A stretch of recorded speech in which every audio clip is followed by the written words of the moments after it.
दिए हैं तोता, पर किसी ने उसको कैद कर लिया तो? इस बार इतनी दूर ले जाके उड़ाए हैं ना, कोई उसको कैद नहीं कर पाएगा।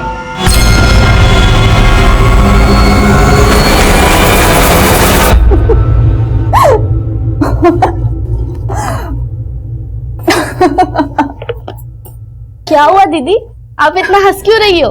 अरे नताशा, मेरे रीडर्स भी ना कभी कभी ऐसे बेतुक के सवाल पूछते हैं कि पूछो मत।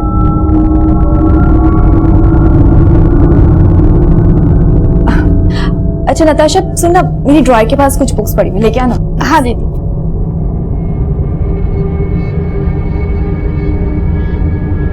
ज्योति इधर आ।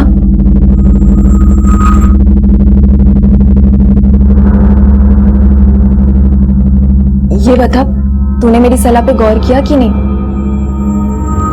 दीदी सोचा तो था, पर मेरा ऐसा करने से ना संतोष को बहुत बुरा लगेगा।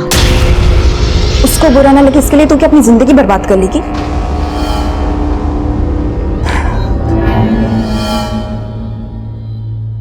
पति का पिंजरा छोड़ के उड़ना सीख ज्योति।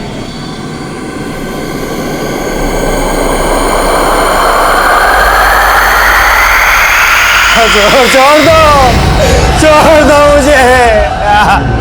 अरे माफ कर दो, छोड़ दो, गलती हो गई, छोड़ दो बाप।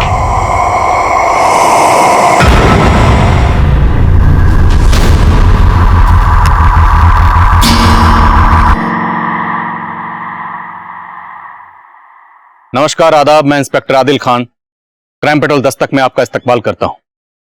पिंजरे में रहने वाला आजादी की कीमत बाखूबी समझ सकता है और अपनी आजादी का नाजायज फायदा उठाने वाला कभी भी किसी के लिए भी खतरनाक साबित हो सकता है और ऐसे लोगों से आपकी हिफाजत करना पुलिस का फर्ज है।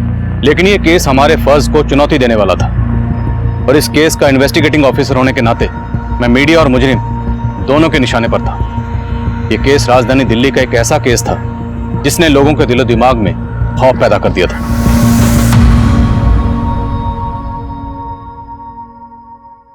ज्योति, अरे सब लगाया नहीं अभी तक? बस आप लड़के वाले आ जाएंगे तभी करेंगे क्या?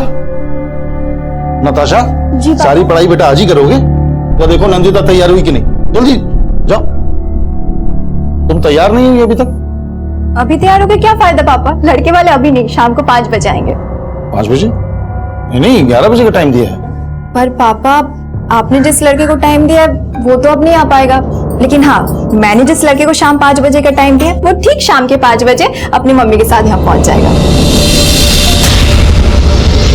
नंदिता, मैंने तुमसे पहले ही कहा था तुम उस लड़के से शादी करोगी जिसे मैं पसंद करूंगा।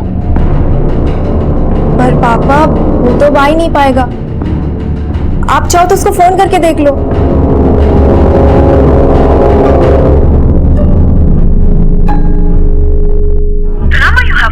Is currently switched off. Please try again later. Thank you.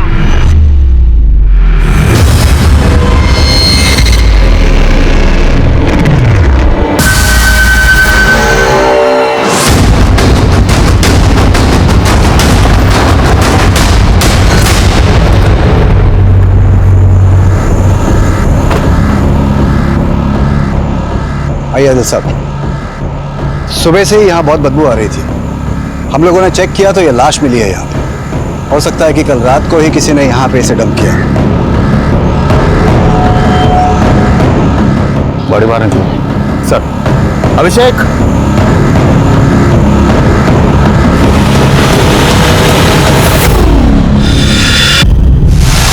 Sir लाश का सिर्फ गला ही नहीं काटा गया, इसका प्राइवेट पार्ट भी काटा गया और बॉडी पर जगह जगह चोटों का निशान है। बुरी तरह टॉर्चर किया गया, लेकिन कोई बॉडी को यहाँ इस जेल के बाहर यहाँ लाकर डंप करने का रिस्क क्यों उठाएगा? सर हो सकता है ये बॉडी नाले में बहकर यहाँ आई हो। नाले में इतना पानी नहीं लग रहा कि बॉडी यहाँ बहकर आ जाए। इसके हाथ पे क्या डिजाइन देखो।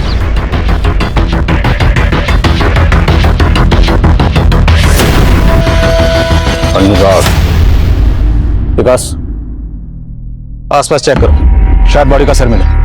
सर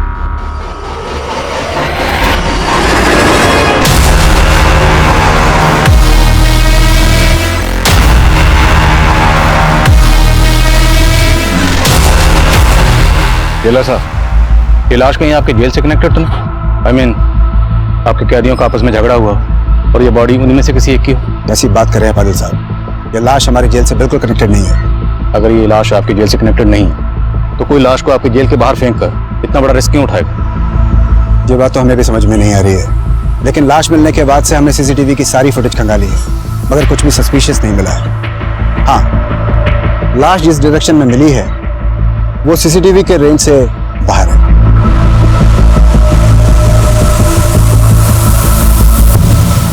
सर, आसपास सब जगह चेक किया, ना तो लाश का सर मिला और ना ही कुछ ऐसा जिससे इस लाश की पहचान हो सके। बॉडी के हाथ पे अनुराग लिखा है।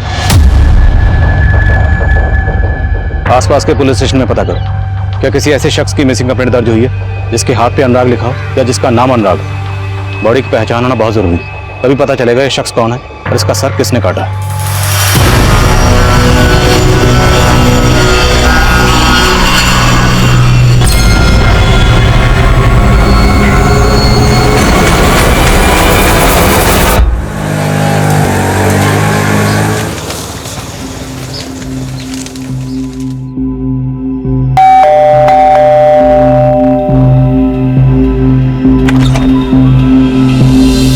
नमस्ते।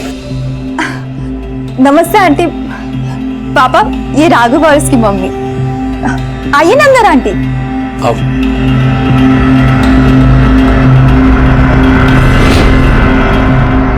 रंजीत भाई साहब, आजकल बच्चे अपना वर्क खुद ही ढूंढ लेते हैं, माँ बाप को टेंशन ही नहीं होती। वो सब तो ठीक है सुधा जी, ये बताइए आपका बेटा राघव काम क्या करता है? वो पापा, राघव अभी जॉब ढूंढ रहा है। ओ, जॉब ढूंढ रहा है, तो आपका घर तो आपका खुद का है ना? नहीं भाई साहब, हम किराए पे रहते हैं। काम करता नहीं है तो किराया और घर का खर्चा? जी, मैं वो जॉब। कहीं चोरी तो नहीं करता आपका बेटा? पापा, आप राघव के ऐसे इंसल्ट नहीं कर सकते। तो ऐसे लड़के से तुम्हारी शादी भी नहीं कर सकता जो कमाता ना हो। शादी के बाद तुम कमाओगी और बैठ के खाएंगे ये लोग। ये पसंद है तुम्हारी? मेरी पसंद बहुत अच्छी है पापा, और मैंने डिसाइड कर लिया कि मैं शादी सिर्फ राघव से ही करूंगी।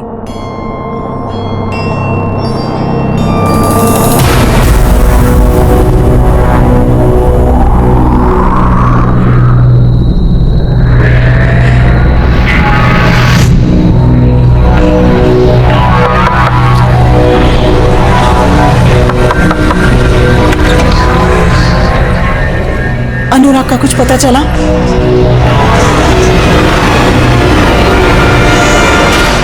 सर, ये उस लड़के की पोस्टमार्टम रिपोर्ट है जिसकी लाश हमें जेल के बाहर मिली थी। सर, इस रिपोर्ट के मुताबिक इस लड़के की उम्र 20 से 24 साल के आसपास की होगी और उसकी मौत आज से करीब 7 दिन पहले हो चुकी थी। इसकी गर्दन को झटके से नहीं बल्कि किसी धारदार चीज से धीरे धीरे काटा गया और जब खून ज्यादा बह गया तो इसकी मौत हो गई और इसके मरने के बाद इसकी गर्दन को पूरी तरह धड़ से अलग कर दिया गया। आइडेंटिफिकेशन की क्लिक? नहीं सर, अभी तक तो नहीं। 7 दिन पहले बंदा मारा गया, कोई मिसिंग कंप्लेंट नहीं लिखवाई गई।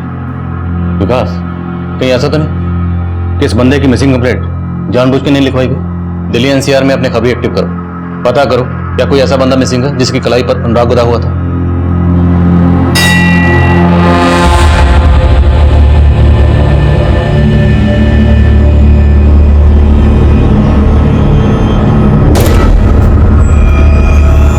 तुम्हारे घर में जो कुछ भी हुआ उससे मैं बहुत परेशान है, और मैं जहां भी जॉब इंटरव्यू देता हूँ रिजेक्ट हो जाता। समझ में नहीं आ रहा क्या करूं। तुम जॉब की टेंशन मत लो राघव, जब तक तुम्हें जॉब नहीं मिलती मैं हूं ना। और वैसे भी अब मैं इतना कमा लेती हूँ कि हम अब इस रिश्ते को एक नई शुरुआत दे सकते हैं। नंदिता, तुम समझ नहीं रही हो, तुम्हारे पापा।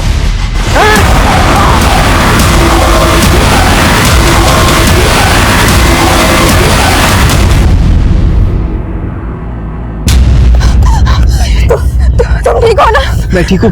पता चला कौन था वो? पता नहीं, पर मैं जानती हूँ किस लिए भेजा होगा। लेकिन अभी मुझे फोन मत करना दोबारा। उसी आदमी से बात कर रहे थे ना पापा, जिसको अपने राघव को मारने की सुपारी दी है। क्या बकवास कर रही है तुम? वही बोल रही हूँ जो सच है। बताओ, इसको भेजा था मारने के लिए, वरना सच में मैं पुलिस स्टेशन जाके आपके खिलाफ एफआईआर लिखवा दूंगी। दिमाग खराब है तुम्हारा? पहले उस लड़के से शादी करने के लिए उस पर हमला करवाया, फिर अपने बाप को पुलिस की धमकी दे रही ताकि मैं रास्ते से हट जाऊं। वाह पापा वाह, अपना क्या छिपाने के लिए अब आप मुझे ही ब्लेम कर रहे हैं।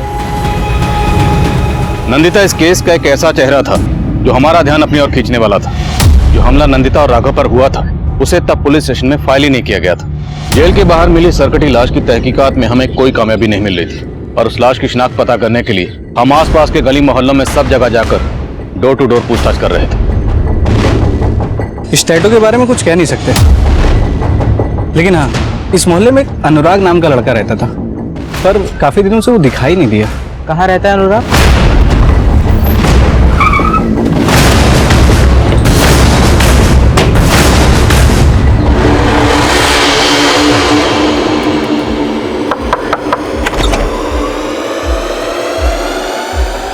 अनुराग यहीं रहता है? हाँ साहब, वो यही रहता है, वो मेरा बेटा है। और आप अभी कहाँ है वो? सर वो तो घर पे नहीं है। हमें पता चला है कि कई दिनों से वो घर नहीं आया है। कहीं कुछ छुपा तो नहीं रहा? साहब, अनुराग मेरा बेटा है, बहुत दिनों से घर नहीं आया वो। लेकिन क्या बात है साहब? हमें एक लाश मिली है और लाश की कलाई पर ये अनुराग नाम का टैटू मिला है। क्या आपके बेटे की कलाई पर भी कोई ऐसा टैटू था?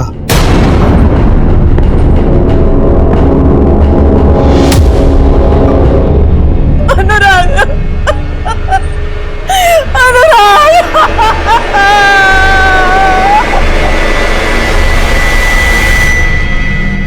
आपका बेटा अनुराग इतने दिनों से मिसिंग था, आपने मिसिंग कंप्लेंट फाइल क्यों नहीं की? दरअसल वो घर से नाराज होकर गया था और हमें लगा किसी दोस्त के घर होगा। इससे पहले भी कई दिन वो घर नहीं आता था। किस बात से नाराज था? साहब वो अब घर में थोड़ी बहुत तू मैं तो होती रहती है और कोई खास बात नहीं थी साहब। आपके बेटे का कत्ल हुआ, ये तो खास बात है ना। साफ साफ बताइए, क्या छुपा रहे? साहब हम कुछ छुपा नहीं रहे। आपने बताया ये कई दिन घर नहीं आता था, तो जाता कहाँ? कुछ नहीं मालूम साहब। हाँ, जिस दिन वो घर से गया था अपनी माँ को नरेला बोल के गया था।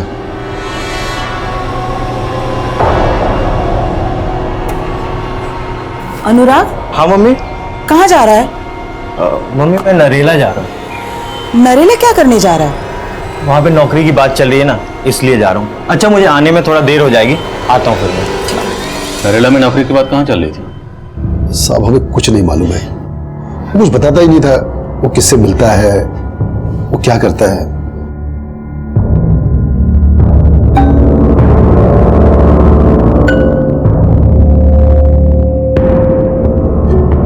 ये सुखराम को देखकर तो ऐसा लग रहा है जैसे इसे अपने बेटे अनुराग के मरने का कोई दुख नहीं। सर, ये अनुराग का बाप सुखराम एक कारपेंटर है। अभी कहना जल्दी होगा, लेकिन अनुराग का सर जिस धारदार चीज से काटा गया है उस तरह के औजार ये सुखराम भी अपने काम में यूज करता होगा। लेकिन अनुराग की बॉडी को जेल के बाहर डंप किया गया, और जेल के बाहर बॉडी को डंप करने का रिस्क कोई बेखौफ मुजरिम उठा सकता है। इनके आस पड़ोस में पता करो तो बाप बेटे का रिश्ता कैसा था, और अनुराग के कॉल रिकॉर्ड्स में पता करो कि उसमें कोई नरेला का नंबर है या नहीं। Okay sir. नंदिता, तुम्हें वाकई में लगता है कि तुम्हारे पापा मेरी जान लेने की कोशिश करेंगे? वो ऐसे ही है। जब तक मम्मी जिंदा थी वो उनको परेशान करते थे और अब मेरे पीछे पड़ गए। जब मैंने उन्हें ब्लेम किया तो जानबूझ के मीठा बनने की कोशिश कर रहे। देख नंदिता, मैं नहीं चाहता कि उस लड़के से शादी करने की वजह से तू मुझे हमेशा के लिए अपना दुश्मन मान ले। तुझे उससे शादी करनी है ना, कर, लेकिन मेरी एक शर्त है। क्या? घर जमाई? हाँ, मान जाते ना उनकी बात। एक बार शादी हो जाए फिर हमें जो करना है हम वो करेंगे। देखो नंदिता, मैं जानता हूँ तुम मुझे खोना नहीं चाहती, लेकिन तुम्हारे पापा की शर्त से मेरी माँ को बहुत प्रॉब्लम होगी। कोई प्रॉब्लम नहीं होगी राघव, तुम उनको समझाओ और अगले ट्यूसडे को अपनी माँ को लेके आ जाओ और ये रिश्ता पक्का कर दो।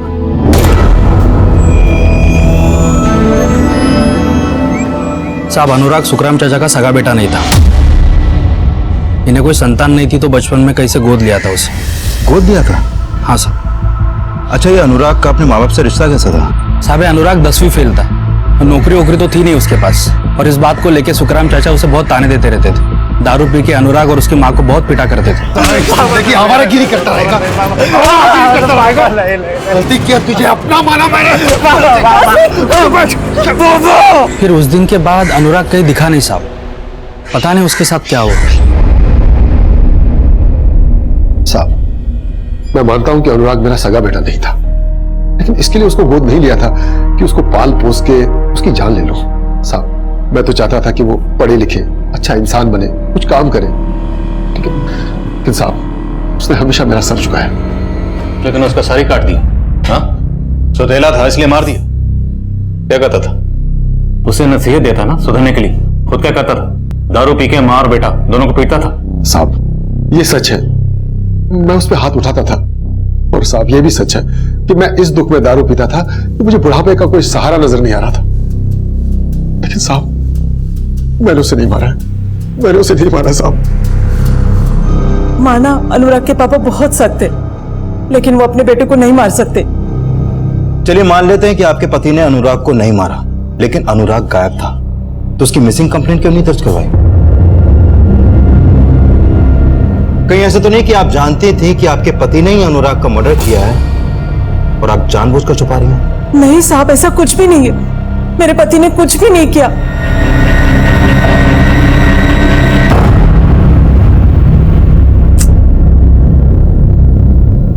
क्या हुआ? पता नहीं, राघव का फोन नहीं लग रहा है। तुमने राघव और उसकी माँ को इस मंगलवार को बुलाया था कि अगले मंगलवार को? नहीं मतलब आज बुलवाया था कि अगले हफ्ते?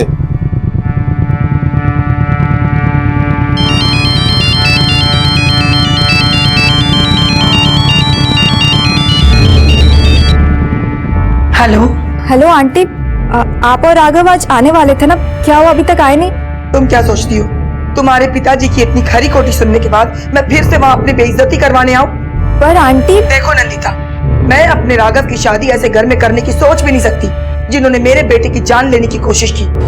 पर आंटी, राघव। हेलो अब क्या हुआ?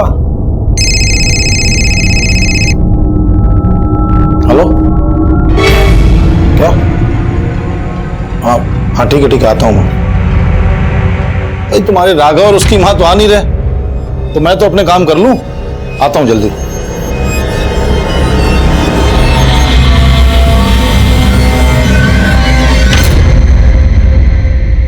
सर, हमने सुखराम के घर में छानबीन की, वहां कोई सस्पिशियस तो नहीं मिला। ये सुखराम का एक लकड़ी काटने वाला कटर मिला है। इसे फॉरेंसिक के लिए भेजो, और अनुराग के कत्ल वाले दिन सुखराम की एक्टिविटी चेक करो। सर, ये अनुराग के कॉल रिकॉर्ड्स। सर, अनुराग का फोन 16 सितंबर को नरेला में ही बंद हो गया था। सर, इसके कॉल रिकॉर्ड में नरेला के एक पीसीओ का नंबर मिला है और अनुराग को लास्ट कॉल उसी पीसीओ से की गई थी। उड़ा दिए तोता। सर, हमने उस पीसीओ के आसपास भी पता लगवाया, लेकिन कुछ मिला नहीं। सर, इसके अलावा इसके कॉल रिकॉर्ड में एक परी नाम की लड़की का भी नंबर मिला है। ये उसका फोटो सर, ये फोटो में मोबाइल नेटवर्क सर्विस प्रोवाइडर से मिला है। सर, परी का फोन नंबर वेस्ट बंगाल के एड्रेस पर रजिस्टर्ड है, लेकिन इसका फोन कई दिनों से बंद है। लेकिन सर, परी और अनुराग के बीच में काफी कॉल्स होते थे। अफेयर का एंगल भी हो सकता है। अफेयर का एंगल? अनुराग का सिर्फ सर ही नहीं काटा गया, बल्कि अनुराग का प्राइवेट पार्ट भी काटा गया। और अब हमें अनुराग के कॉल रिकॉर्ड से एक ऐसी लड़की का नंबर मिलता है जो नंबर काफी अरसे से बंद है। पता लगा अनुराग का इस परी से क्या ताल्लुक है और इस परी के गायब होने का चक्कर क्या है। चलो।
पापा रात से घर नहीं आए हैं और तो और उनका फोन भी नहीं लग रहा है।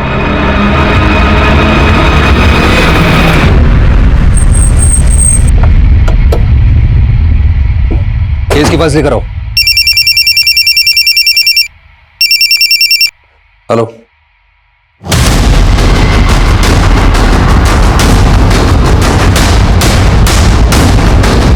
दिल्ली में 2 लाशें 2 हफ्ते के अंदर जेल के बाहर मिली हैं और इस लाश का भी पहली लाश की तरह सर गायब है।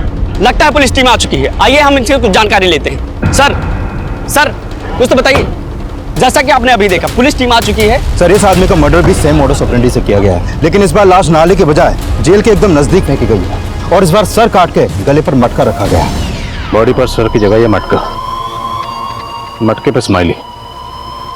आखिर मुझे हम साबित क्या करना चाहता है? सर, बॉडी पर बंधे कपड़े से इस बार ये लेटर भी मिला है। बोलो सर।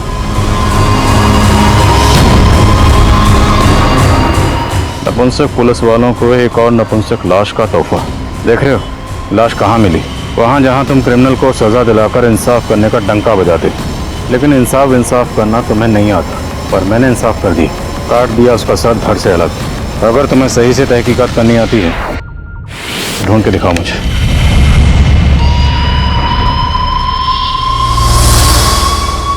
जेलर साहब, आपकी जेल के बाहर एक के बाद एक 2 लाशें फेंकी गई हैं। आखिर चक्कर क्या है? चक्कर क्या है ये तो आपको पता करना है आदिल साहब।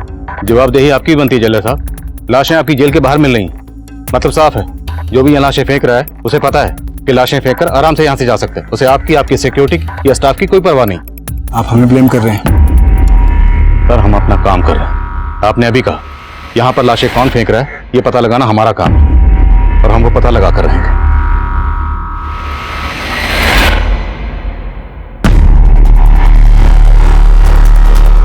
सर, एक सवाल, आखिर पुलिस और प्रशासन कर क्या रहा है? क्या क्रिमिनल को पुलिस से कोई डर नहीं है? क्या पुलिस भी इन सब में इन्वॉल्व है? देखिए, भी जांच चल रही है और भरोसा रखिए मुजरिम जो भी है उसे बख्शा नहीं जाएगा।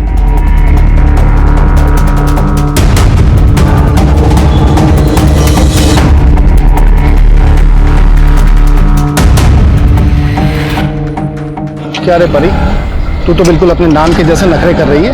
मुझे तो उससे कोई बात नहीं करनी है, तू जा यहाँ से। जा किधर? अरे चल, मैं तुझे साथ लेने आया हूँ। आइंदा अगर मुझे हाथ लगाया या मेरा रास्ता रोकने की कोशिश की ना, काट के रख दूंगी तुझे, समझा?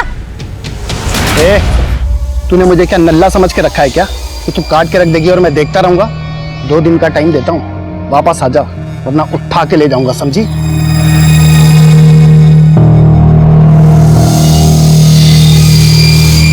सर, परी के कॉल रिकॉर्ड में मैंने नोटिस किया कि परी का फोन अक्सर दिल्ली के रेड लाइट एरिया में एक्टिव रहता था। Red light area? तो हो सकता है ये परी प्रोस्टिट्यूट हो। इस परी का जिस भी एरिया में नंबर एक्टिव रहता था वहां अपने खबरों को काम पे लगाओ। लेकिन एक बात है सर, अनुराग की तरह दूसरे आदमी का भी प्राइवेट पार्ट काटा गया था।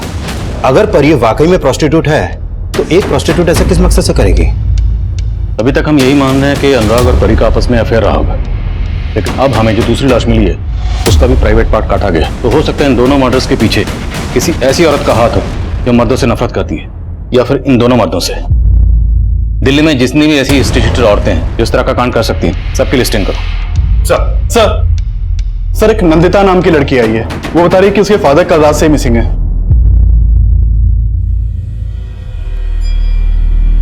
आपके फादर रंजीत कल कहाँ गए थे? सर, उन्होंने कुछ बताया नहीं था। उन्हें कॉल आया और फिर उसके बाद वो चले गए थे। हेलो, क्या? हाँ ठीक है, आता हूँ मैं। सर, मुझे कुछ समझ नहीं आ रहा कि वो कहाँ गए। मैंने उनके ऑफिस, अपने रिलेटिव्स, हर जगह पता किया लेकिन कहीं कुछ पता नहीं चल रहा है। देखिए, कल शाम को हमें एक सरकटी लाश मिली है। लाश? घबराइए नहीं, हो सकता है लाश किसी और की। आप एक बार देख लीजिए। अभिषेक, बड़ी की शिनाख्त करो। सर, आप जाइए इनके साथ।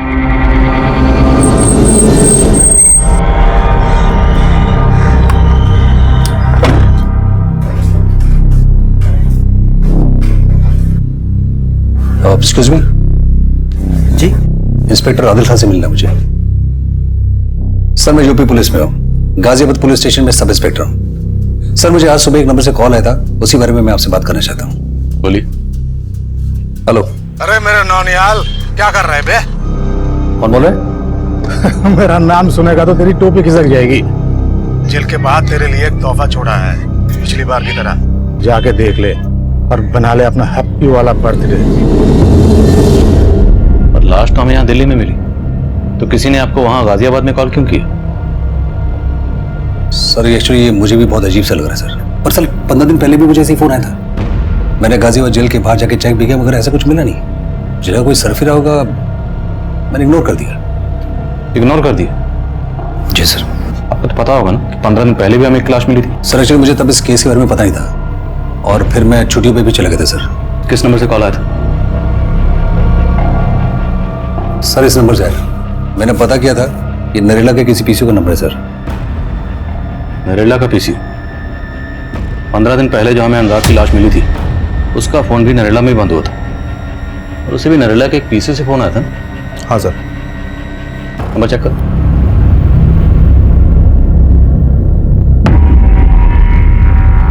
नहीं सर, वो नंबर नहीं है। तुरंत नरेला जाओ और पीसी वाले से बात करो और देखो वहां कोई सीसीटीवी है या नहीं। Okay sir. Excuse me. बोलो अभिषेक। सर मैंने नंदिता से लाश की शिनाख्त करवाई। उसका कहना है कि वो लाश उसके फादर रंजीत की नहीं है। तो पता करो उसके फादर रंजीत के गायब होने का चक्कर क्या है। Okay sir.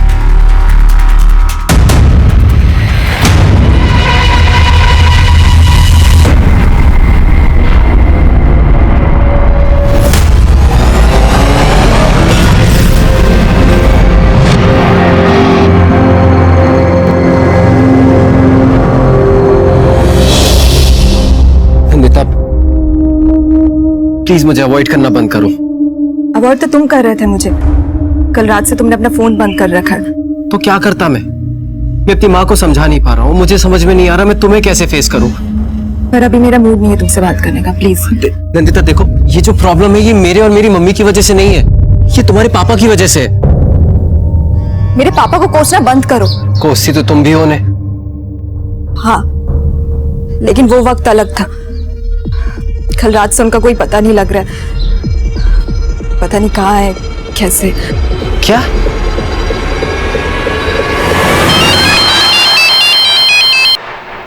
हाँ विकास। सर नरेला के एसपीसीओ के आसपास कोई भी सीसीटीवी नहीं है और कोई ऐसा क्लू भी नहीं मिला जिससे पता चले कि वो आदमी कौन था जिसने निहाल सिंह को कॉल किया था। देखो इस निहाल सिंह के फोन में नरेला का पीसी का नंबर जरूर है और हो सकता है निहाल सिंह को छुपा रहा। लेकिन सर ऐसा क्या छुपा सकता है वो? देखो बंदे ने खुद कहा कि ऐसा ही कॉल उसे तकरीबन 15 दिन पहले भी आया था। अब वो हमारे पास नहीं आया। दोबारा कॉल आया तब भी चुप बैठा रहा, लेकिन टीवी में न्यूज देखने के बाद फौरन चला आया। इस निहाल सिंह का और जेलर साहब का आपस में कोई कनेक्शन तो नहीं? क्योंकि जेलर साहब को इतना अंदाजा तो हो गया होगा कि हम उन पर नजर रखे हुए हैं। तो क्या जेलर साहब ने इस निहाल सिंह को हमारा ध्यान भटकाने के लिए हमारे पास भेजा? मीडिया लगातार हम पर प्रेशर बढ़ा रही थी, इसलिए हम इस केस की चौतरफा तफ्तीश में जुटे हुए थे। जेलर अतुल मिश्रा और गाजियाबाद के सब इंस्पेक्टर निहाल सिंह की सांठगांठ के अलावा हम अनुराग की नरेला जाने की वजह भी पता कर रहे थे। और वहीं दूसरी तरफ हमारी टीम हाल ही में सामने आए रंजीत मिसिंग केस की तहकीकात भी कर रही थी। रंजीत मिसिंग केस कई गहरे राज खोलने वाला था और परी के गायब होने का राज पता करने के लिए हमारे खबरी उस रेड लाइट एरिया को स्कैन कर रहे थे जहां परी का फोन अक्सर एक्टिव रहता था। ये परी इसी एरिया की है। एक हीरू नाम का दलाल है, ये उसके लिए काम करती थी। ये हीरू मिलेगा कहाँ?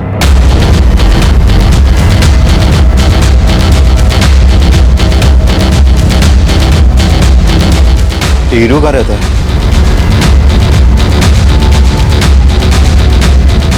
साहब आप इधर कैसे? हाँ साहब। परी का है, बुलाओ उसको। साहब उसने तो काफी टाइम पहले ही धंधा छोड़ दिया था। धंधा छोड़ दिया तो आजकल है कहाँ वो? मालूम नहीं साहब, लेकिन साहब आप परी को क्यों ढूंढ रहे हो? ये अनुराग है, परी को बहुत कॉल करता था। ये जानता है इसको? साहब ये तो परी का रेगुलर कस्टमर था। परी के इस कस्टमर का मर्डर हुआ है। अब ये बोल कि तेरा और परी का इसके मर्डर से क्या कनेक्शन है? साहब मेरा कोई कनेक्शन नहीं है, लेकिन हाँ साहब इस अनुराग का इस परी से एक बार बहुत झगड़ा हुआ था और फिर साहब उसके बाद हमने उसको हॉस्पिटल में एडमिट करवा दिया था। ठीक होने के बाद साहब उसकी हालत ऐसी नहीं थी कि वो धंधा कर सके, इसलिए साहब वो वापस चली गई और फिर साहब ये अनुराग भी कभी वापस नहीं आया। कहीं कुछ छुपा तो नहीं रहा? नहीं साहब, क्या बात कर रहे हो साहब? आपसे झूठ बोल के मरना थोड़ी है साहब। सर, परी और अनुराग को लेकर हीरो ने जो बयान दिया उससे परी का अनुराग के मर्डर का मोटिव स्ट्रांग लग रहा है। इस पिंप के बयान का भरोसा नहीं कर सकते, हो सकता है उसी ने परी को कहीं छुपाया। नजर रखो उस पर। सर मैं मानती हूँ कि मेरे और पापा के बीच डिफरेंसेस थे, पर इन सब बातों का उनके गायब होने से कोई लेना देना नहीं है। अच्छा, वो लड़का कौन है जिसके साथ तुम शादी करना चाहती थी अपने फादर की मर्जी के बिना?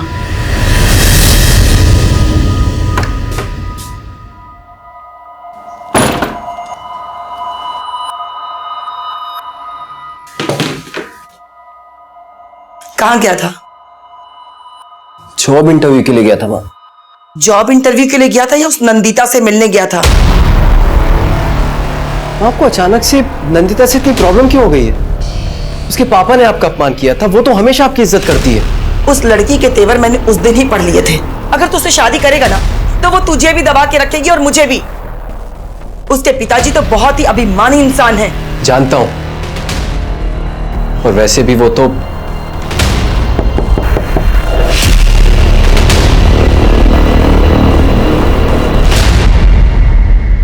जिस रात नंदिता के फादर गायब हुए तुम्हारा फोन क्यों बंद था? कहां थे तुम? मैं अपने घर पे ही था और फोन मैंने जानबूझ के बंद कर रखा था क्योंकि वो नंदिता से मुझे कुछ। फोन इसलिए बंद था क्योंकि उस रात तुमने रंजीत को गायब किया था। क्या? नहीं साहब, मेरे बेटे ने ऐसा कुछ भी नहीं किया। उल्टा रंजीत मेरे बेटे को जान से मारने की कोशिश कर रहा था, और ये बात खुद उसकी बेटी ने बताया राघव को कि उसका बाप मेरे बेटे को जान से मरवाना चाहता है। अगर रंजीत ने वाकई राघव को मरवाने की कोशिश की थी तो राघव का या राघव और नंदिता का, दोनों का रंजीत को गायब करने के पीछे कोई स्ट्रांग मोटिव होना चाहिए। सर, मैंने रंजीत के कॉल रिकॉर्ड्स भी चेक किए। रंजीत का फोन जहांगीरपुरी में बंद हुआ था और रंजीत के नंबर पर जो आखिरी कॉल आया था वो एक फेक आईडी से लिए गए नंबर से किया गया था। हेलो? और तुमने बताया कि नंदिता को भी शक था कि रंजीत ने राघव को मरवाने की कोशिश की थी, तो हो सकता है रंजीत को जो आखिरी कॉल आया था वो उसी अटैकर का। रंजीत के कॉल रिकॉर्ड्स को क्लोजली एग्जामिन करो, हो सकता है रंजीत के कॉल रिकॉर्ड में उस शख्स का नंबर हो जिसने राघव पर अटैक किया था। सर।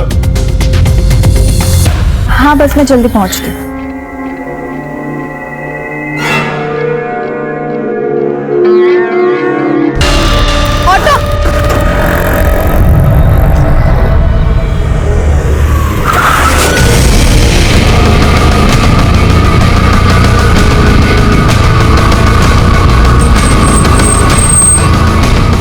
सर, जिस दिन अनुराग का मर्डर हुआ था इस आदमी ने उसे यहाँ देखा था। क्या देखा था? सर, वो आदमी समाधान नाम की मैगजीन खरीदा करता था और उस दिन भी वही मैगजीन खरीदी थी उसे। फिर उसको एक कॉल आया। सर, उसके एक हाथ में पिंजरा था और वो फोन पर किसी को बोल रहा था कि तोता उड़ा दिया है। कुछ अजीब ही बातें कर रहा था सर वो। तोता उड़ा दिया? ये क्या चक्कर है?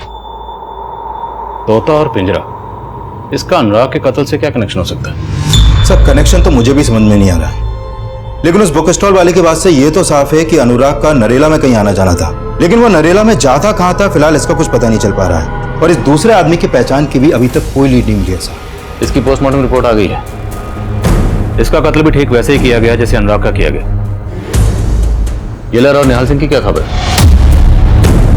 सर, इस जेलर का निहाल सिंह से तो कोई कनेक्शन नहीं दिख रहा, लेकिन इस निहाल सिंह का सर्विस रिकॉर्ड जानने लायक है सर। यूपी के क्रिमिनल्स इसके नाम से ही कांपते हैं। कस्टडी में बहुत बुरी तरह पीटता है वो क्रिमिनल्स को।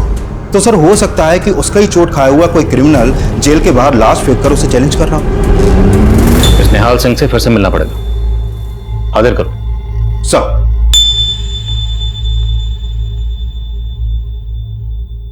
रोटी देना।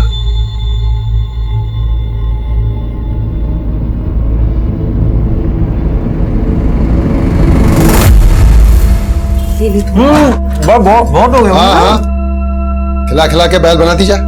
आता वाता तो कुछ है नहीं इसको।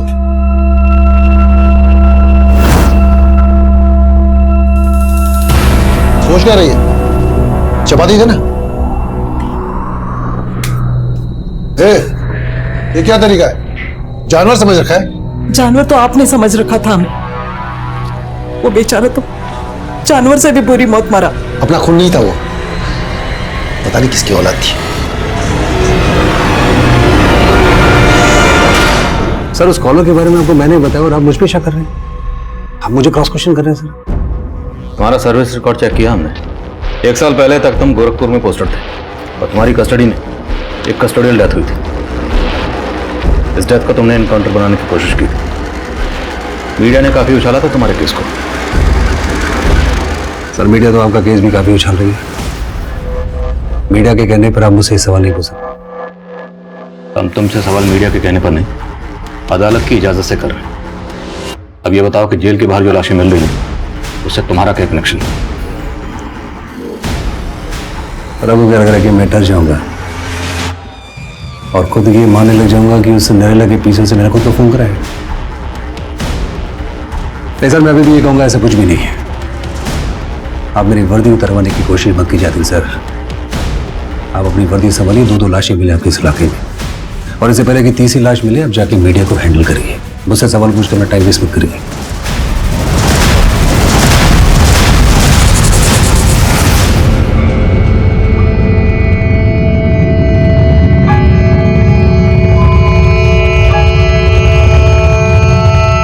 सर हमने हीरो का फोन सर्विलेंस पे डाल रखा था।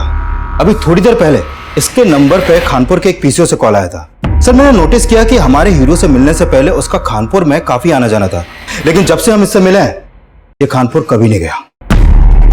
तो इस बार कॉल आया खानपुर के पीसीओ से। हो सकता है परी खानपुर में कहीं छिपी हो। अपनी टीम को फैला दो वहां और परी को ढूंढ निकालो। सर मैंने रंजीत के कॉल रिकॉर्ड्स दोबारा से स्टडी किए। सर रंजीत के कॉल रिकॉर्ड में परी का नंबर मिला है और 1 महीने पहले तक रंजीत परी के साथ टच में था। रंजीत परी के टच में था? परी की तरह रंजीत भी गायब है। जेल के बाहर हमें जो लाशें मिल रही हैं, रंजीत का पक्का इनसे कोई कनेक्शन है? सर इन दोनों केसेस में और एक कनेक्शन है। सर अनुराग समाधान नाम की ट्यूसडे वीकली मैगजीन पढ़ता था और रंजीत की बेटी नंदिता वो भी समाधान मैगजीन के लिए काम करती है। Tuesday weekly. पोस्टमार्टम रिपोर्ट के हिसाब से अनुराग का कत्ल हुआ 16 सितंबर को और उस दिन था ट्यूसडे। और फिर 14 दिन बाद 30 सितंबर को जिस दूसरे शख्स का कत्ल हुआ उस दिन भी ट्यूसडे ही था और रंजीत भी ट्यूसडे को ही गायब हुआ था। पूछताछ में पता चला था कि नंदिता हर ट्यूसडे को मंदिर जाती है और जिस दिन राघव के ऊपर हमला हुआ था उस दिन भी ट्यूसडे था। ये ट्यूसडे का कनेक्शन महज इत्तेफाक नहीं हो सकता। उठाओ नंदिता को। सर। राघव, मुझे लगता है अब हमें वेट नहीं करना चाहिए। हमें पुलिस को इन्फॉर्म कर देना चाहिए। ठीक है, तुम घबराओ मत, मैं घर आता हूँ, फिर साथ में पुलिस स्टेशन चलते हैं। ठीक है, 1 मिनट, कोई आया है, मैं तुम्हें फोन करती हूँ।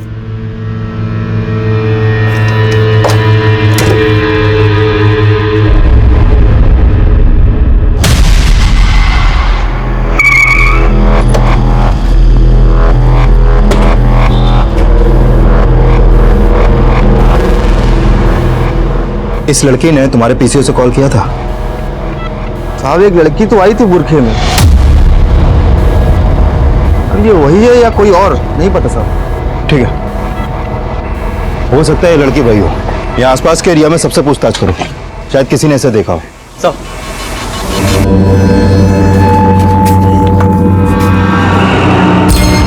लो, खा लो। पर मेरा हाथ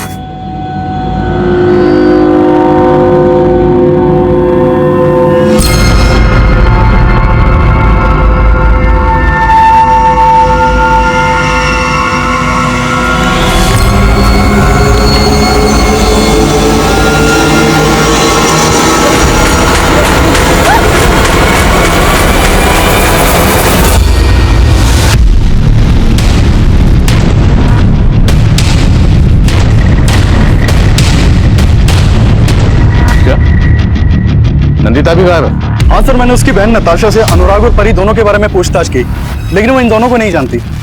लेकिन इस परी से रंजीत टच में था, तो क्या पता नंदिता परी और अनुराग दोनों को जानती है।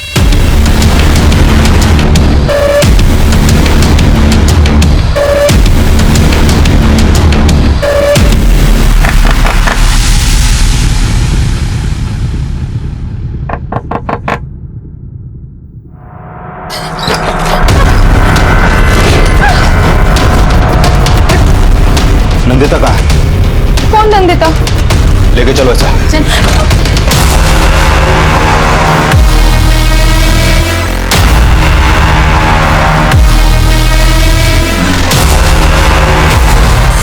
कौन नंदिता? मैं किसी नंदिता को नहीं जानती। नंदिता को नहीं जानती, लेकिन रंजीत को तो जानती हो। सब कौन रंजीत? मैं किसी रंजीत को नहीं जानती। ये रंजीत, नंदिता का बाप रंजीत, जो तुझे कॉल करता था। अब बोल कि नहीं जानती? सब ये मेरा कस्टमर था, कई बार मेरे साथ सोया है। अनुराग की तरह रंजीत तुम्हारा कस्टमर था। अनुराग का मर्डर हुआ, रंजीत गायब है, और तो अनुराग को उसकी मर्दानगी की वजह से उसे जलील किया करती थी, इसलिए तूने अनुराग का प्राइवेट पार्ट काटा। नहीं साहब, बल्कि अनुराग तो मुझसे बहुत प्यार करता था। वो मुझे इस धंधे से निकालकर उससे शादी करना चाहता था। मुझे सपने दिखाने वाले लोग बहुत आते हैं, पर मैं सबसे अलग हूं। बहुत प्यार करता हूं तुमसे, और शादी भी करूंगा तुम्हारे साथ, कसम से। लेकिन साहब, हीरो को इसका पता चल गया। के साथ शादी करें। जब मुझे होश आया तो मैं हॉस्पिटल में थी। मैंने अनुराग को कई बार फोन किया, लेकिन उसका फोन बंद आ रहा था। किसी तरह मैं हीरो से पीछा छुड़ाकर वहां से भाग गई। हीरो से पीछा छुड़ाना चाहती थी तो उसे पीछे से कॉल क्यों किया? साहब, उसने मुझे डरा दिया था। उसने बोला था अनुराग के मर्डर केस में पुलिस तुझे ढूंढ रही है, और वो मुझे मुंबई भेज देना चाहता था। साहब, वो मुझे आपकी धमकी देता था, और वो मुझे मुंबई भेजकर मुझसे फिर से वही धंधा करवाना चाहता था। साहब, मुझे पक्का यकीन है अनुराग का मर्डर हीरो ने ही किया है। नहीं साहब, नहीं साहब, साहब मैं सच बोल रहा हूँ। साहब मैंने अनुराग का मर्डर नहीं किया है साहब। तूने सिर्फ अनुराग का नहीं, इसका मर्डर भी किया। बोल, ये तेरी कौन सी आशिक है? रंजीत को कहां गायब किया? साहब, उसकी बेटी कहां नंदिता? मैं सच कह रहा हूँ, मैं किसी नंदिता को नहीं जानता। मैंने कुछ नहीं किया है साहब। हो सकता है रंजीत ने तुझे राघव को मारने के लिए कहा। साहब, वो मैं नहीं था साहब, वो कोई और होगा। मैंने किसी को नहीं मारा साहब, मेरा यकीन करो, मैं सच बोल रहा हूँ। सच बोल दे, नहीं तो और पिटेगा। साहब, मैं सच बोल रहा हूँ, मैंने किसी का मर्डर नहीं किया है साहब। हीरो से सच उगलवाने के लिए हमने कई तरकीबें अपनाई, पर वो अपने बयान पर कायम रहा। वहीं दूसरी तरफ सब इंस्पेक्टर निहाल सिंह, वो अब भी हमारी रडार पर था। अनुराग के बाद मिली उस दूसरी सरकटी लाश की पहचान का हमें कोई जरिया नहीं मिल रहा था, पर अनुराग और उस दूसरे शख्स दोनों का कत्ल ट्यूसडे वाले दिन हुआ था, और रंजीत भी ट्यूसडे वाले दिन से ही गायब था। अनुराग नंदिता के ट्यूसडे वीकली मैगजीन समाधान का रीडर था। इसके अलावा अनुराग और नंदिता का आपस में और कोई रिश्ता नजर नहीं आ रहा, पर इस केस में सामने आया ये ट्यूसडे का कॉमन कनेक्शन किसी गहरे राज की तरफ इशारा कर रहा था। अनुराग को आखिरी बार ट्यूसडे वाले दिन ही खाली पिंजरे के साथ देखा गया था, जब वो फोन पर किसी के साथ एक तोते को लेकर बात कर रहा था। क्या ये तोता एक वाकई असली तोता था, या फिर इस केस का कोई ऐसा हमराज जो नजर में नहीं आ रहा था? सर, मैं सच कह रहा हूं, मुझे नहीं पता नंदिता कहाँ है। लेकिन हमें तुम्हारे बारे में अब सब कुछ पता है। हरियाणा पुलिस ने तेरी पूरी कुंडली मंगवा ली। 3 साल पहले तक तू भिवानी में रहता था, और हरियाणा पुलिस ने तुझे ड्रग पेडलिंग के धंधे की वजह से अरेस्ट भी किया था। सर, वो ड्रग्स के पैकेट किसी ने मेरे बैग में डालकर मुझे फंसाया था, और सर 6 महीने बाद कोर्ट ने मुझे बाइज्जत बरी भी कर दिया था। लेकिन तू 6 महीने अंदर तो रहा ना, और तेरे ट्रैक रिकॉर्ड की वजह से तुझे दिल्ली में नौकरी भी नहीं मिली, इसलिए तूने पुलिस वालों के लिए दिल में खुंदक पाली, और ये सारे क्राइम तू ही कर रहा है। सर, आपको कोई गलत फहमी हो रही है, मैं सच कह रहा हूं, मुझे कुछ नहीं पता है। हमें क्या गलत?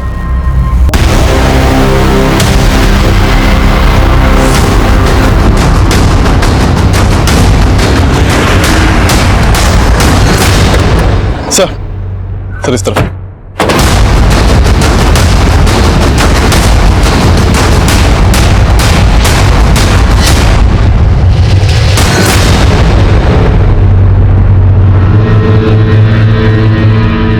सर, इस लाश के पास भी हमें एक लेटर मिला है।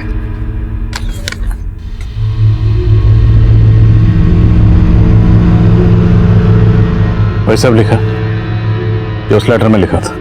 सर, इस लड़की को भी सेम उसी तरह मारा गया जैसे अनुराग और वो दूसरी लाश मिली थी। उनका प्राइवेट पार्ट काटा गया था, और इस लड़की को भी सेक्सुअली अब्यूज किया गया। लेकिन इस पर निहाल को फोन नहीं किया गया। सर, क्या पता निहाल के 2 फोन कॉल्स की कहानी झूठी हो। अभी तक हम यही अज्यूम कर रहे हैं कि उन दोनों मर्डर्स के पीछे किस लड़की का हाथ हो सकता है, और यहाँ एक लड़की की लाश मिली और नंदिता गायब। कहीं ऐसा तो नहीं कि नंदिता कातिल का कोई राज जानती थी और उसने नंदिता की बहन को बुलाकर इसकी बड़ी शिनाख्त करो। सर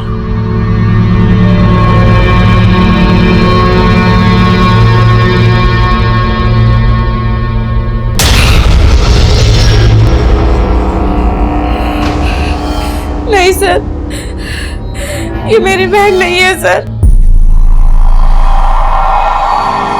दरवाजा अच्छे से बंद कर लो।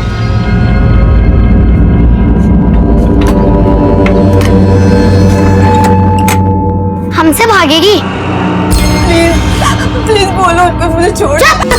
रोती बिल्ली। सर, राघव और नंदिता दीदी एक दूसरे से बहुत प्यार करते थे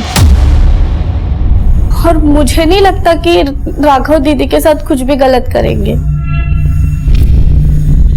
ये अनुराग है, ये तुम्हारी दीदी के मैगजीन में सवाल पूछता था और अब इसका मर्डर हो गया। तुम्हारी दीदी और पापा के गायब होने का इसके मर्डर से कोई ना कोई कनेक्शन जरूर है। सर, दीदी के मैगजीन के जवाबों के लिए बहुत से खत आते थे और हाँ, एक बार दीदी ने मुझसे कहा था कि उन्हें किसी ने कोई बेतुका सा सवाल पूछा है। बेतुके सवाल? हाँ, अभी पता है कुछ दिन पहले क्या हुआ? एक आदमी ने पूछा, क्या बोलने वाला तोता कोर्ट में गवाह बन सकता है?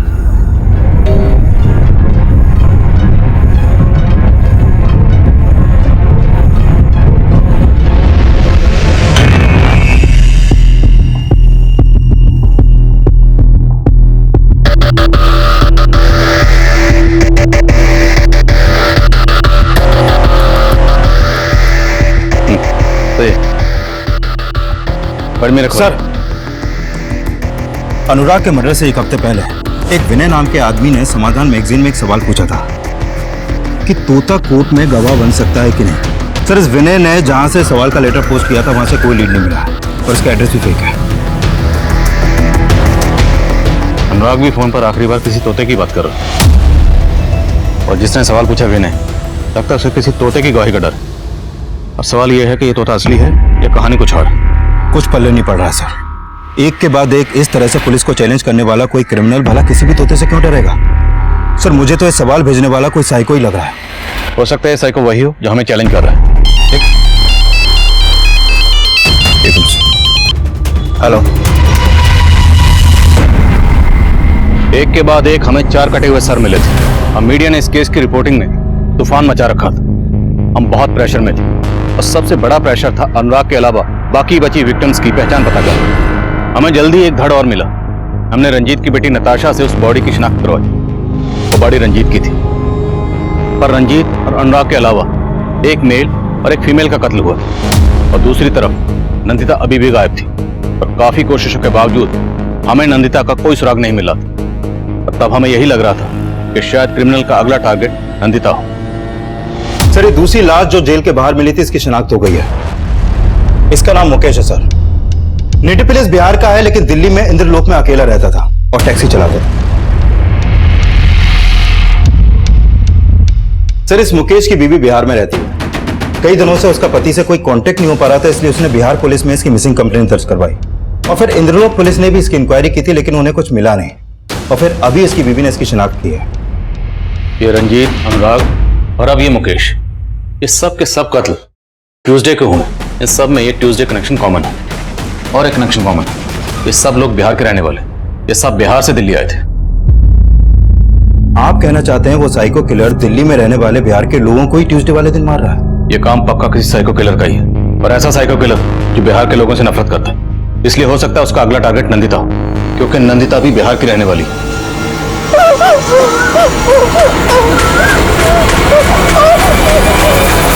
पुलिस बता रही है वो साइको किलर सिर्फ बिहार के लोगों को टारगेट कर रहा है, जिसके बाद लोगों के मन में एक खौफ घर कर गया है। सर, एक लड़का आपसे मिलना चाहता है।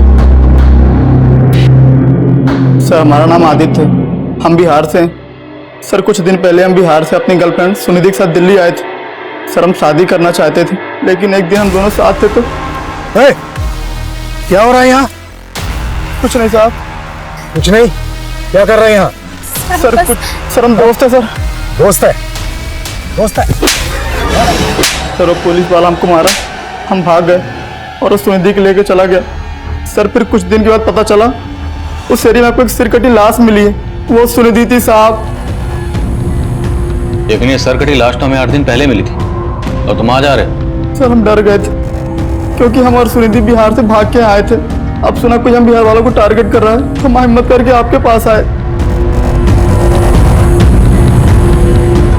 इस तस्वीर को ध्यान से देखो। क्या ये वही पुलिस वाला? नहीं सर, वो ये नहीं था, कोई और था। पक्का? हाँ साहब, ये वो नहीं था। सर, जिस दिन रंजीत का मर्डर हुआ था वो जहांगीरपुरी के सीसीटीवी में कैप्चर हुआ था, फुटेज इसमें।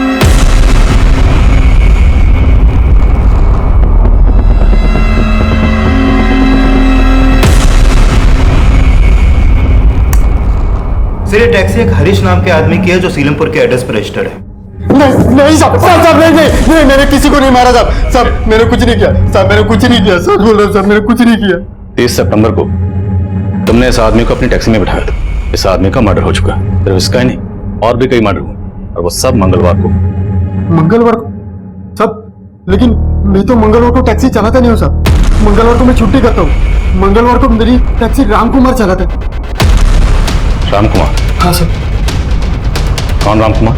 अरे सर, मैंने किया क्या सर? लेके जा रहे हैं आप? अरे सर, मैंने क्या किया? इन्होंने किया क्या है? भाई सुनिए तो, इन्होंने किया क्या है?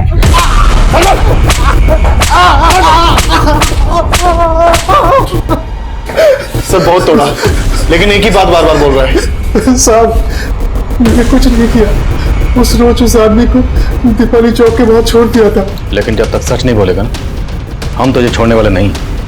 मीटर डाउन रखो।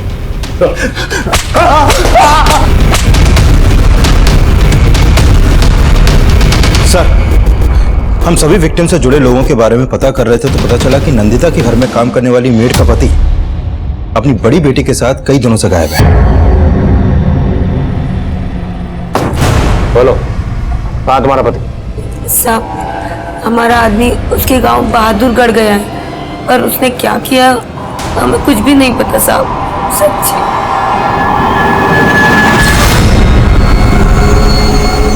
सिंह, बच्चे पकड़ो, पकड़े सर, संभालो, लेके आओ बच्ची को। अरे साहब मत मारो साहब, हमने कुछ नहीं किया साहब, सच मत। अरे साहब मर जाएंगे साहब। देख, सच बोलेगा ना तो बच जाएगा। बोल। साहब मैंने कुछ नहीं किया साहब, मैंने तो सिर्फ नंदिता को उठाया था साहब, क्योंकि उसने मेरी बीबी को बांझ बना दिया साहब। साहब मेरी 5 बेटियां हैं। मेरा आदमी संतोष बेटे की चाहत में हर साल मुझे पेट से कर देता था, इसलिए नंदिता दीदी ने कहा था कि इतने बच्चे पैदा करेगी तो जीते जी मर जाएगी तू ज्योति। क्या करूं दीदी, मैं भी बहुत परेशान हूँ, पर आदमी सुनता ही नहीं है। उसकी तो बस एक ही रट है कि उसे बेटा चाहिए। तो करवा ले, तब अकल आएगी उसको। साहब उसने मेरी बीबी की करवा दी, मैं इसी बात का बदला लेना चाहता था साहब। मैंने तो उसे एक बार मारने की कोशिश भी की थी।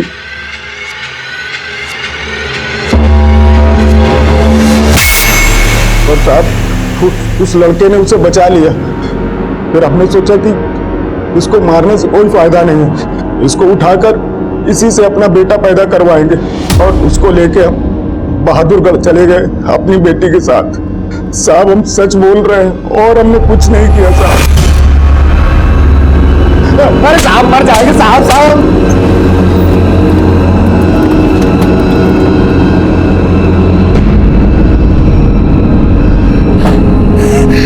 दीदी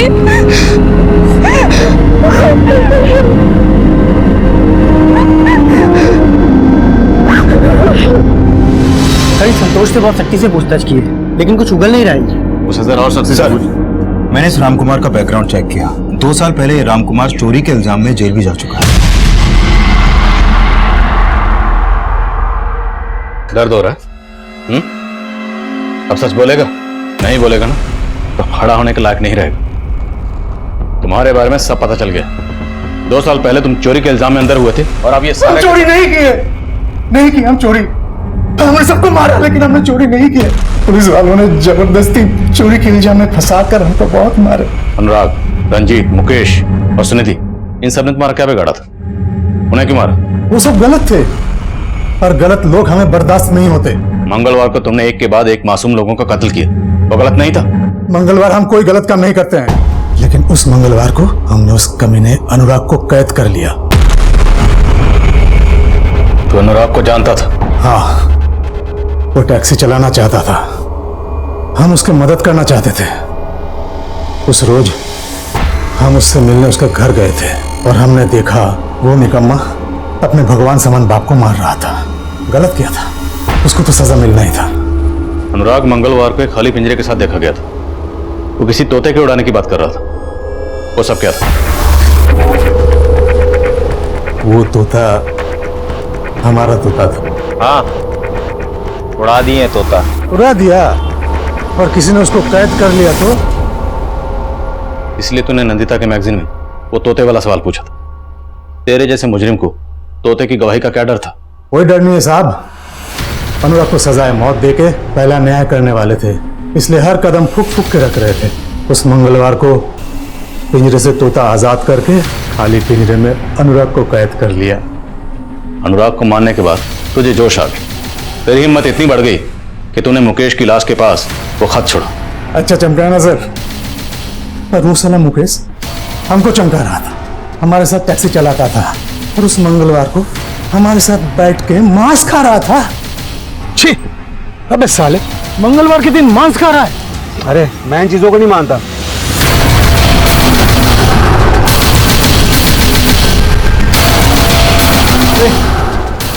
छोड़ दो मुझे, जाने दो मुझे, छोड़ दो मुझे। चुप साला मांसाहारी, अब तेरा मांस निकालेंगे हम।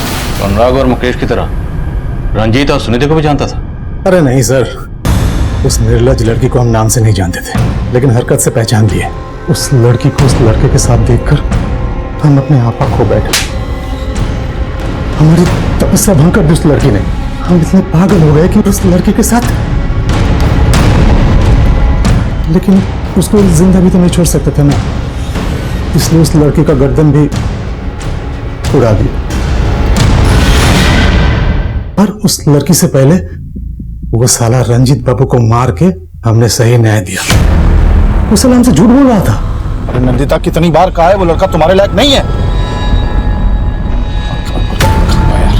अरे भाई साहब, क्या प्रॉब्लम है? अरे मेरी प्रॉब्लम है ना, तू गाड़ी चला, तेरे को क्या लेना देना? हम तो सबके मददगार हैं, बताइए तो सही, शायद हम आपके कोनो काम आ जाए।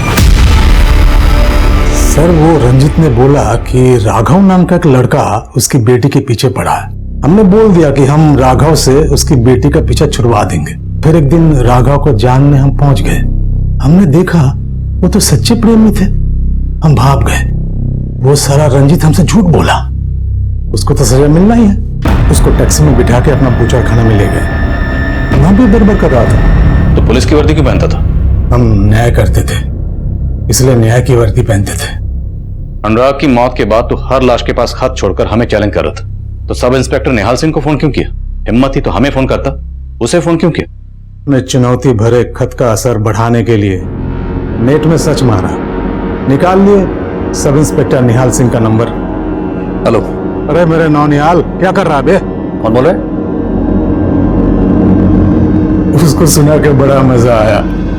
लगा तुम जैसे पुलिस वालों से बदला ले लिया, क्योंकि तुम जैसे पुलिस वालों की वजह से हम 6 महीना जेल के अंदर रहे, अपने बीवी बच्चों से दूर, ऐसे गुनाह के लिए जो हमने किया ही नहीं। और अब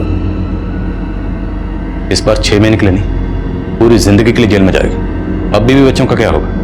बदला लेते वक्त सोचा था? नहीं सोचा ना, अब सोचना, जिंदगी भर जेल में बैठकर। मेरा सामना हर तरह के मुजरिमों से हुआ है, लेकिन रामकुमार जैसा मुजरिम, उसके जुर्म करने के जुनून को, जुर्म करने के मकसद को, उसके पागलपन को समझना आसान नहीं था, क्योंकि ऐसे मुजरिम अक्सर हमारे आसपास बिल्कुल नॉर्मल इंसान की तरह रहते हैं, पर वो अंदर से एबनॉर्मल होते हैं। इसलिए उनके जहन में क्या तूफान मचल रहा होता है, उसे समझ पाना आसान नहीं होता। एक पुलिस ऑफिसर होने के नाते मैं इतना जरूर कहूंगा कि किसी भी अजनबी या जान पहचान वाले को अच्छी तरह समझने और जानने के लिए हमारी ऑब्जर्वेशन में एक पैनापन होना जरूरी है, ताकि हम वक्त रहते ऐसे लोगों से खुद को और हमारे जान पहचान वालों को सतर्क कर पाएं। और यही नहीं, अगर आपको किसी के एबनॉर्मल बिहेवियर में जुर्म की कोई दस्तक महसूस हो तो फौरन इसकी इत्तला नजदीकी पुलिस स्टेशन में दें। अब मैं आदिल खान आपसे इजाजत लेता हूं। आपसे फिर मुलाकात होगी एक और नए केस के साथ। तब तक देखते रहिए क्राइम पेट्रोल दस्तक। मकसद बताना नहीं, बचाना है। क्राइम पेट्रोल के ऐसे ही मजेदार एपिसोड्स देखने के लिए हमारे चैनल को सब्सक्राइब करें